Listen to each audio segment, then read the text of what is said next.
Oi, pessoal. Agora eu tô aqui com o Daniel Mangabeira, da Bloco Arquitetos, um super arquiteto que a gente acompanha seu trabalho, viu? Obrigado. A gente também acompanha o seu. Obrigada.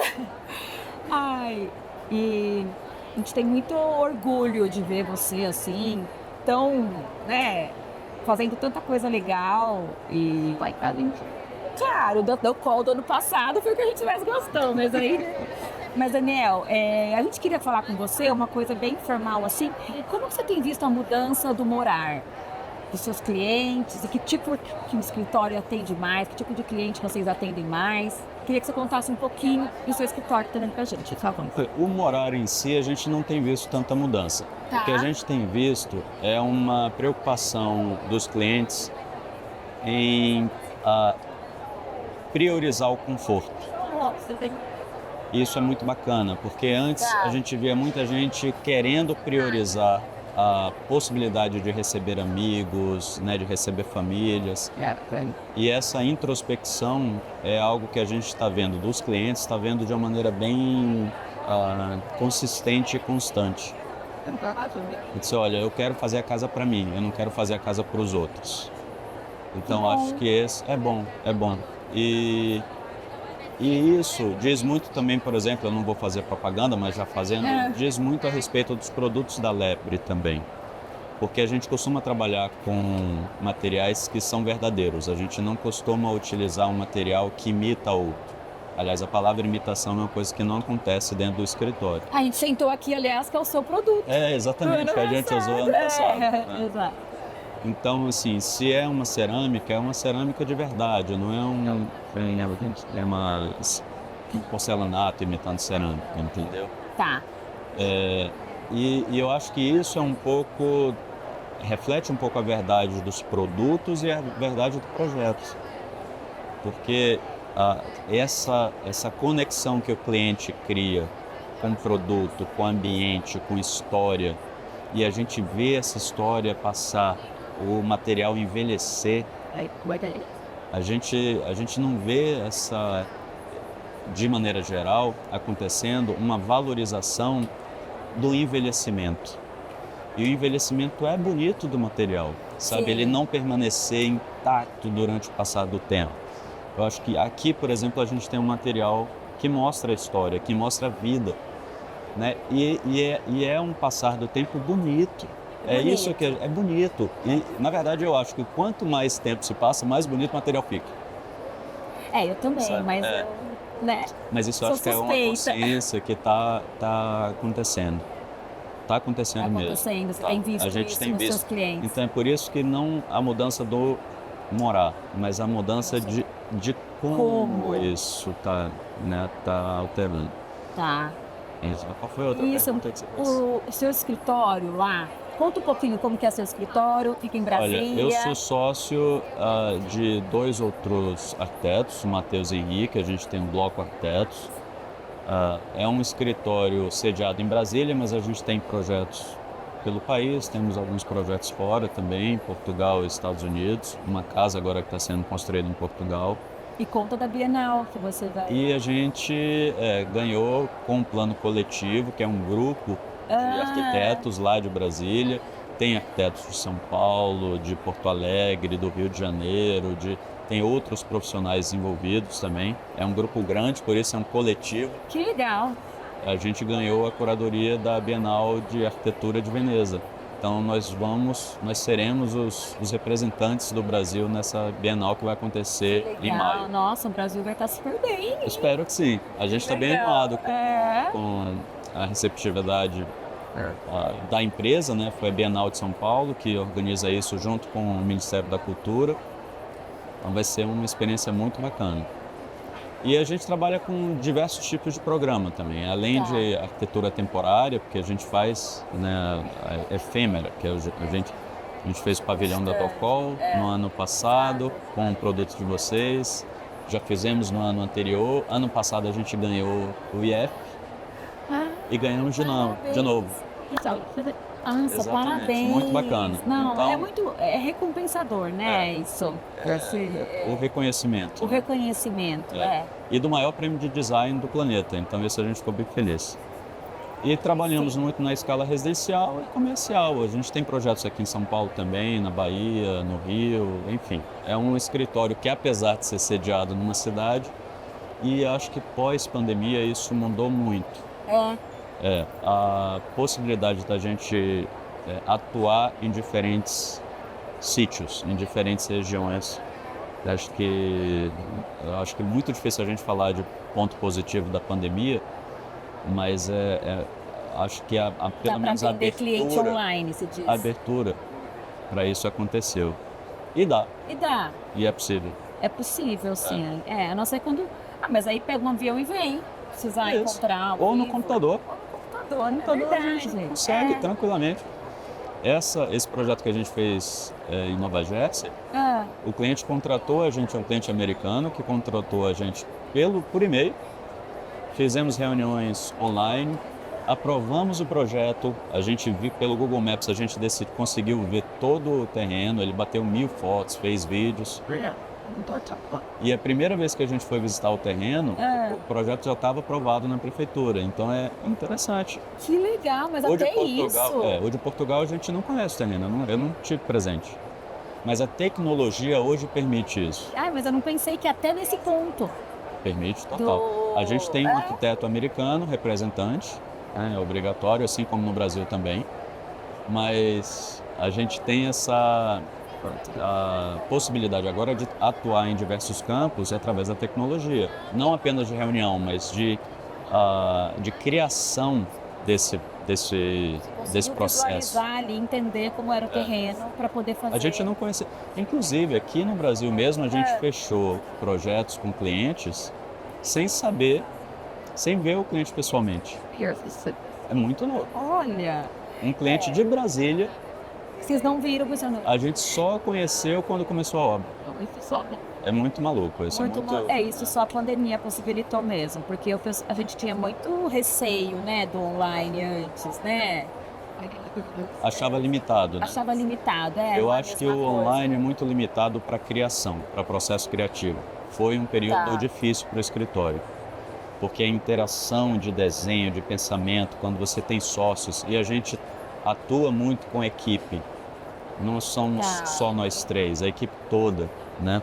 Tem autonomia, tem liberdade para a criação.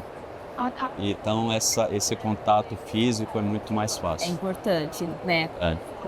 Que bom que passou, né? A pandemia, as coisas boas ficaram, né? A gente aprendeu, né? Espero que sim. Aprendeu.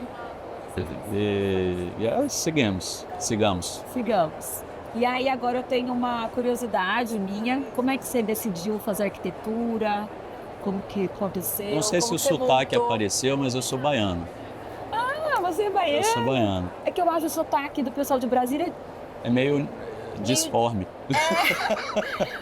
é Brasília, é Bahia, é Minas, é tudo bem É tudo misturado. misturado. É verdade. Mas eu sou baiano. Eu digo que eu sou um brasiliense nascido na Bahia. Tá. Porque eu fui para Brasília com 17 anos, me formei em arquitetura lá, mas na Bahia, em Itabuna, que é onde eu nasci, eu estudei música, eu estudei flauta doce durante muitos anos, durante uma década praticamente. E eu tinha uma família de fazendeiros de cacau, advogados, tios, comerciantes, minha mãe professora. Eu não tinha ninguém próximo à família da área criativa, né? Toda área criativa, toda área tem Sim. criação, mas naquela área criativa tradicional. E o que eu digo que me aproximou da arquitetura foi a música, porque quando a gente abre a cabeça para uma sensibilidade maior a respeito do que a gente escuta, a gente também consegue ver, visualizar isso de uma maneira mais sensível. E por isso eu decidi fazer arquitetura. Eu acho que a música me influenciou muito.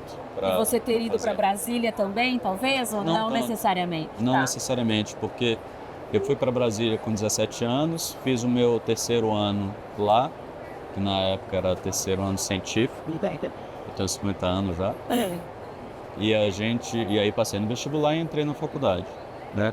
Mas eu já tinha Você já... essa predileção por arquitetura anterior aí para Brasília. E aí segui. muito legal. Aí, mas a arquitetura veio na minha vida por isso. Minha mãe também, eu lembro quando eu era pequeno, minha mãe construindo e eu brincando. Eu adoro obra, adoro chão. Olha, E lembro de criança visitando obra, fazendo, sabe, entrando. Para mim eram as montanhas de brita. Hoje em dia acho que deve ser 1,5 m, mas para mim era e subindo nas montanhas de brita, de areia, minha mãe me dando esporro, não pode fazer isso. vai se machucar. Ou vai misturar areia com brita, que não podia. Então, acho que é uma história de vida mesmo, mas principalmente o que me abriu a cabeça para fazer arquitetura foi música. Ai, muito legal. Eu sou muito curiosa para saber como que as pessoas, porque tudo tem um porquê. E Ludmila, É. tem uma coisa interessante. É. A gente tem, por exemplo, se a gente fala de arquitetura e música, a gente fala de harmonia. Os dois têm conceitos de harmonia, de equilíbrio, de ritmo. Quando você fala em ritmo, você fala em arquitetura, você fala em música.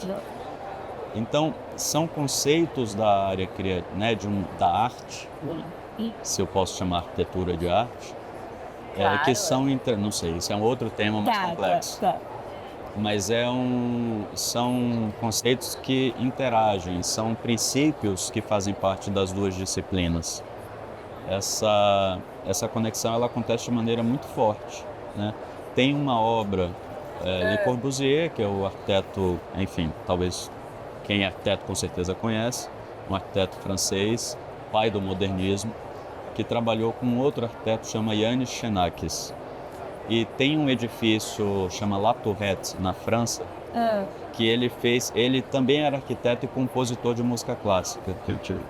E ele fez uma fachada para o Le Corbusier baseado no ritmo, numa letra, numa melodia. Que legal. É muito legal. Então, Onde é? Paris? Não. É perto de Lyon. Tá.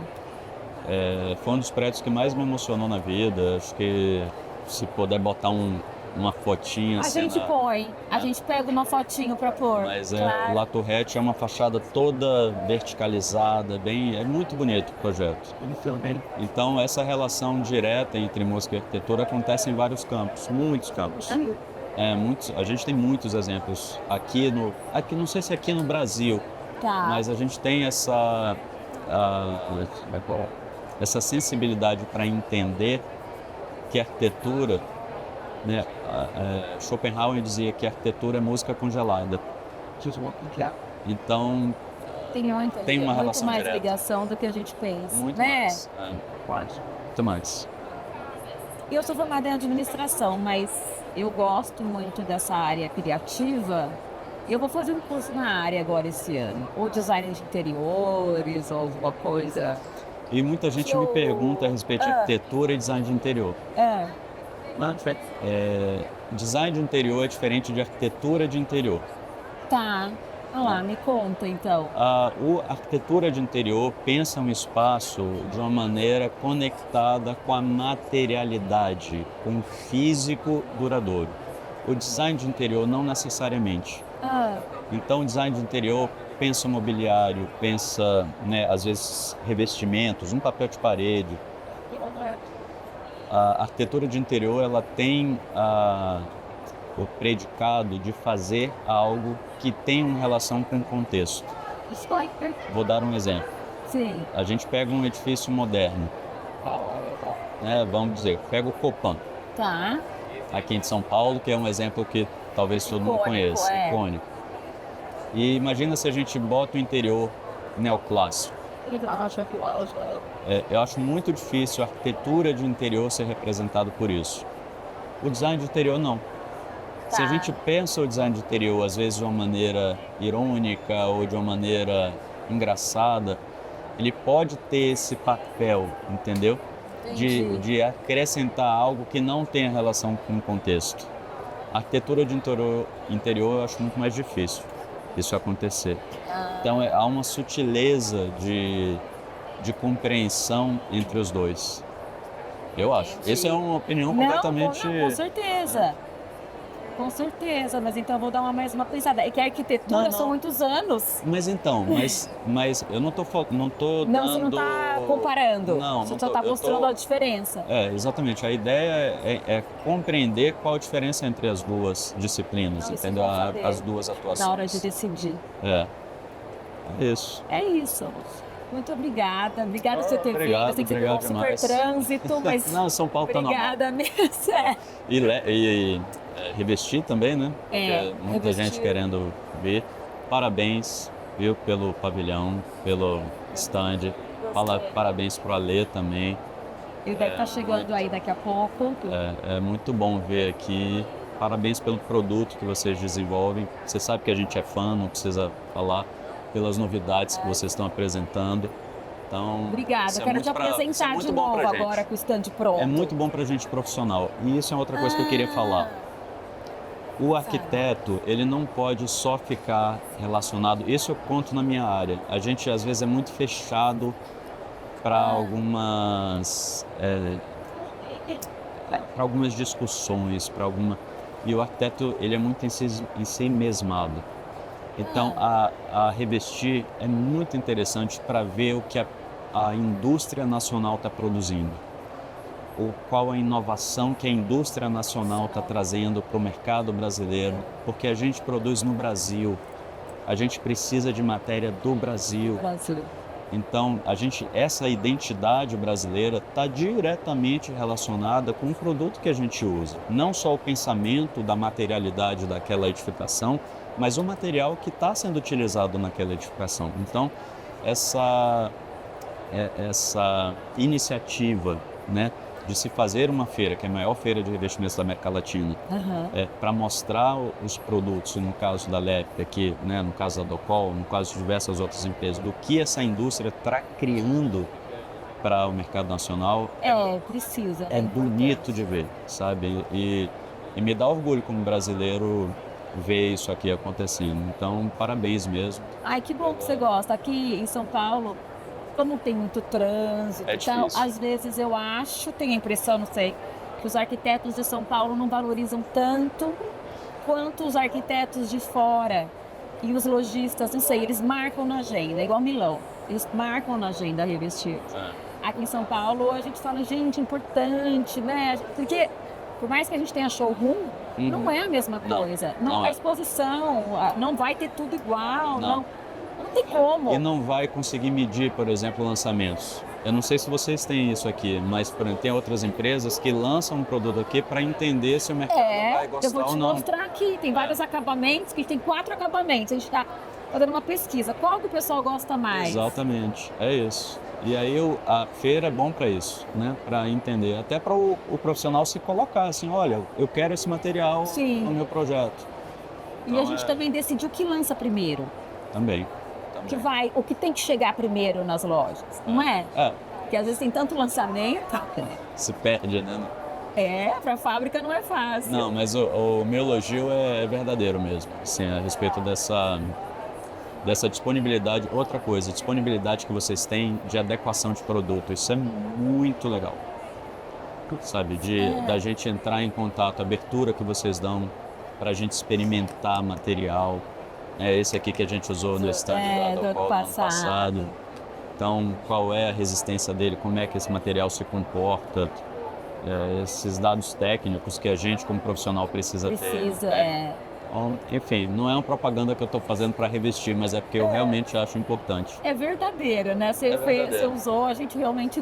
Ainda eu lembro que eu falei, né? A gente falou no ano passado, que você, eu quero. Eu falei, não, mas... Eu acho que você está se confundindo. O nosso produto não é todo igualzinho, lembra? Mas eu nem quero que seja. Aí eu falei, não, então ele entende o que é a lepre. Não, total. Assim, olha isso. Olha a diferença. Isso é que é bonito. Até porque nada na natureza é tão igualzinho. Nada. Entendeu? Nada. Então esse tipo de diversidade é uma diversidade que a gente tem no mundo, no planeta. Ficar tudo igualzinho. Às vezes é bom também. A gente pega uma cerâmica toda branca. Tudo bem também. Depende do projeto. Né? Exatamente. Muito obrigada, Daniel. Eu que agradeço. Obrigada mesmo. Obrigado mesmo. Pessoal, quem quiser seguir o Daniel, você quer deixar seu arroba? Pode ser. O meu é Daniel_Mangabeira e o do meu escritório é Bloco_Arq. Arc. ARQ. ARQ. Obrigada. Obrigado. Obrigada, pessoal. Até o próximo.